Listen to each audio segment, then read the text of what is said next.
The room is silent. Stone walls, sweating with damp velvet drapes, barely moving in the stillness. You smell something sweet, too sweet, like perfume melting into something wrong. Then you see it. Rows of candles flickering unnaturally, thick, golden, waxy. But this wax, it isn't wax at all. You try not to look at the faces carved into the bases. You try not to breathe, because you know what this is. You know whose fat feeds the flame. And behind you the door locks with a slow ceremonial click. This is not execution. This is art. Vengeance turned into ritual. This is how she said goodbye. You are not supposed to be here, not in this corridor, not at this hour, not beneath this ceiling where painted cherubs watch or with cracked halos and chipped eyes. But here you are, moving quietly in slippered feet, holding a silver tray that reflects nothing but flickering light. The banquet is already over. The guests have been dismissed. The music has stopped, but one room, the red room, remains sealed. The guards do not speak, they never do. They only open the door for one person, and tonight they opened it for her. The Duchess, tall, wrapped in dark silk that doesn't rustle when she walks. Her gloves are white, her smile paler. She gave no orders, only a nod. And then, the door closed. You've heard the stories, everyone in the palace has, about the northern campaigns, about the revolt in the lower provinces, about the 10 nobles who once raised a glass to her dead brother and swore fealty to the man who had him poisoned. But no one speaks of that openly. Not here. Not in this place where whispers die quicker than bodies. Still, you remember her eyes during the coronation. Empty. Not cold. Worse. Like a mirror that reflects nothing unless it wants to. You remember the way her hands rested on the throne's arms, fingers curled like talons beneath silk. You remember the names on the seating chart tonight. 10 of them, all invited. All seated together, all alive. Until the moment the dessert was served, you don't know what was in it, but the coughing was loud enough to echo off marble. One man collapsed forward into his own goblet.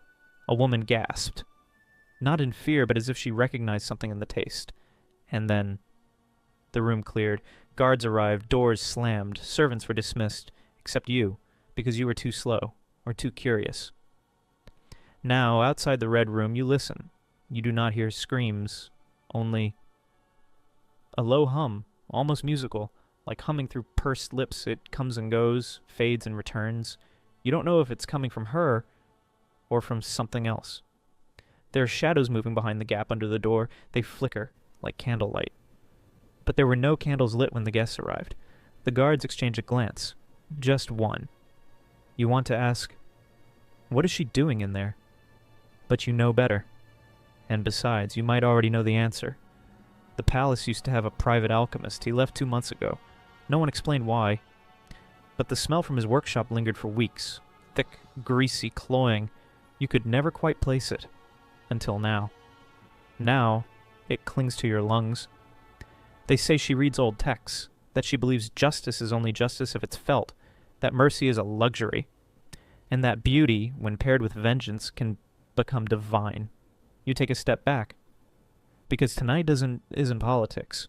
It's a performance. And somewhere behind that door, history is being rewritten. In flame. The first time she smelled it, she was 12. Not the scent from the candles. No, that came later. This was different. Warmer. Real. It clung to the folds of her mother's mourning dress and to the iron sheets of the carriage that carried them away from the fire. That fire had a name, and the name had titles. Duke of Oran, Chancellor to the King, her uncle. He said it was a riot. He said it was the rebels. He said her father's death was quick, but she remembered the smell. The way the flames ate slowly, like a hungry animal savoring a prize. And she remembered how her uncle didn't weep. He adjusted his signet ring during the funeral. He yawned when no one watched. From that day forward, her education changed. Tutors were replaced with readers of old books. She was taught not only etiquette, but silence. Not only history, but how to disappear into it. By 16, she was fluent in 6 languages and 4 dialects of grief. By 18, she was married to a marquis who never once called her by name. Only my lady. Only my future. And by 21, she stood beside that marquis at a feast. When he toasted the same uncle who killed her father, he smiled. She smiled. And the very next morning, he was dead. A fever, they said. But fevers don't leave lips stained violet. Not unless something else is poured beneath the wine. She didn't cry. She walked the gardens in the morning mist, gently humming the melody her mother once sang before sleep, the same one now hummed in the red room. That was the beginning. One by one the others began to fall. Hunting accidents, sudden coughs, collapsed staircases, whispers circled like vultures. But no one spoke aloud, because in her presence, words turned fragile, like glass pressed between teeth. She began collecting books banned by the court, recipes that weren't for food, rituals dressed as beauty routines, salves for memory. Then came the sculptor, then the chandlers, then the alchemist. You heard the servants joke once. She doesn't mourn, she curates. But you know better. You've seen the drawings in her study, not of people, but of flame, the way it bends, the way it dances. You once caught a glimpse of a notebook. Emotion is fleeting, but light lingers in the room after everyone is gone. They say vengeance is allowed, but hers never needed to raise its voice. It sat beside you at dinner, smiled across the hall, and asked if the wine was too warm. You remember the invitations. They always came on black paper, wax-sealed with a rose. Tonight's banquet was no different. 10 guests, all smiles, but this time they weren't just eaten by fire, they became it. No one asked where the candles come from anymore. At first they were noticed, not for what they were, but for their glow. Too thick to be beeswax, too rich to be tallow. They burned slower, deeper. The scent lingered for days, soft and musky, with something beneath it. Something human. But when you are invited to dine with the Duchess, you do not question the decor. You admire it, you comment on it, you let it touch you. And so, the nobles marveled. They said her chambers felt alive at night, that the light followed you, that even after you left you saw flickers in the corners of your eyes. The story of the Red Room spread through the court like spilled wine across a silk dress. Beautiful, slow, impossible to wash out.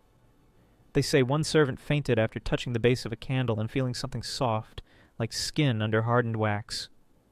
Another claimed the wax cracked when the room grew cold, and inside he saw what looked like an eyelash. Of course, they were dismissed, silenced, or sent below to clean the old wine cellars that no one returned from. The Duchess said nothing. She did not deny, she did not explain, because she didn't need to. You saw the change in the others. How they stopped raising their voices around her, how they touched their necks unconsciously when she passed, how during banquets they stared at the flames more than at their plates. And you started counting the candles. They never matched the candelabras. There were always extras, always odd numbers. One in the corner of the library, one by the piano, even though it was never played. One, always one, beside her mirror. You began to wonder, how many enemies does a woman like that need to have before she runs out of room for fire? But maybe that was the point. Maybe she didn't want to run out. Maybe every candle was a story, a silence broken, a betrayal answered, and maybe she believed that if enough of them burned at once, she could rewrite what was done to her. Not erase it, no, but trap it in wax and wick, so it could never escape again. One night you caught her alone. She was in the study, surrounded by empty holders. Her fingers were stained, not with ink or paint, but something thicker. She held a small tool in her hand, carving, etching, whispering to herself. You didn't hear words, you heard names. Names that weren't supposed to be said anymore.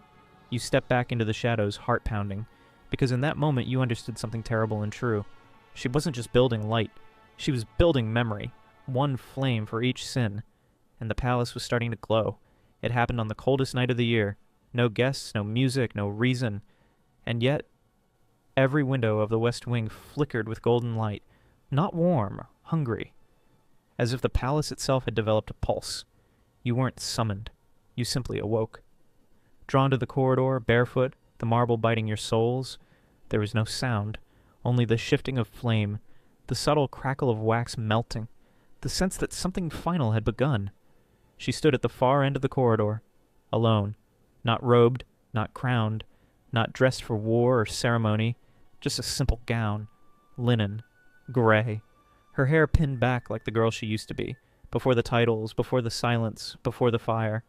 The Red Room was open, for the first time. You stepped inside, not by command, but because you had to. Because there are moments that pull you forward, even as everything inside you begs to turn around. The walls were covered in mirrors, but none of them showed you. Only her, reflected endlessly, flame to flame. One woman, multiplied by memory, surrounded by candles. Dozens, hundreds. each one unique. Some had a pattern scratched into them. Some bore the impression of a ring's. One had a faint curve like the ridge of a jawbone. She didn't speak. She only moved toward the center of the room. There, on a marble pedestal, sat a final candle. Untouched. Unlit. She picked it up with both hands. No gloves. You noticed her fingertips tremble. Not from fear. Not from cold. But from memory. "I kept one," she said. Her voice was quiet, steady. It echoed only slightly in the stone. "One for me." You didn't understand at first, then she knelt. Not like a queen. Like a child before the altar. She held the candle close, and for a moment it looked like she was praying. You stepped forward, 1 foot, then 2, but she looked up and that stopped you.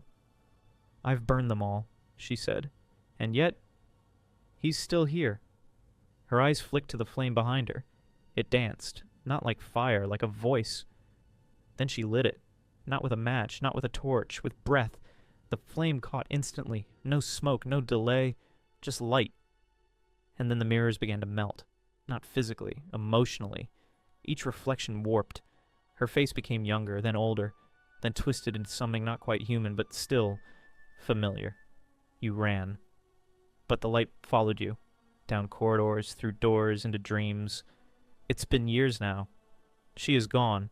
The palace still stands, but no one opens the west wing. Not since the fire. Not since the mirrors went dark. But some nights, cold nights, you swear you see it. A soft glow beneath the door. And you remember her words. "Flame forgets nothing. It only waits." So the next time you see candlelight and wonder where it came from, ask yourself, what was burned? And who was meant to remember?